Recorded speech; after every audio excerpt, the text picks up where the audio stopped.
So when you're listening to people's stories, when they tell the story of their life, that say, which happens on day one in global NLP training, it's important to consider as from an entire lifetime, what is it that someone chooses to tell?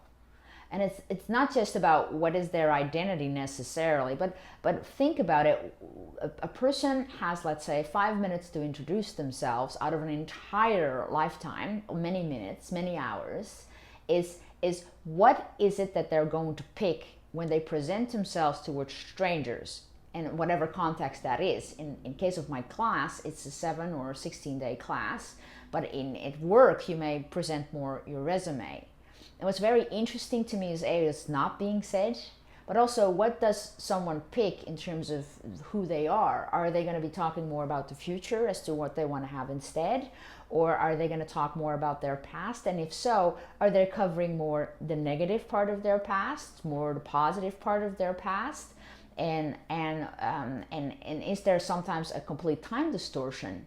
There was someone in class that mentioned that he had a profession in the past. He was a cop. And because his introduction had a lot of that, covering a lot of that time that when he was a cop, and less time on what he's doing right now, and less time about what he wants to do in the future, it was very interesting is that because all of us assumed that because he, for the majority, talked about being a cop in the past, it seemed that he had been a cop for the majority of his life. And that turned out to be not the case at all. I think it was maybe like 4 to 6 years or something like that. So it's very interesting as to where does someone place their mind at that moment in time when they're introducing themselves, and is there a distortion?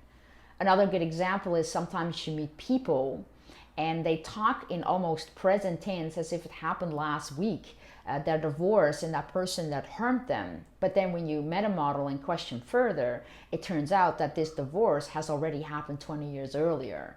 That gives you a very good idea as to what the makeup of the world of the client is like in terms of how they relate to their past, how they don't relate to their future, and maybe it's the future pays into doom, what they are exactly holding on to in their map of the world. So gives a lot of information when you consider someone has an entire lifetime as well as an entire future that they can cover when they're introducing themselves to you.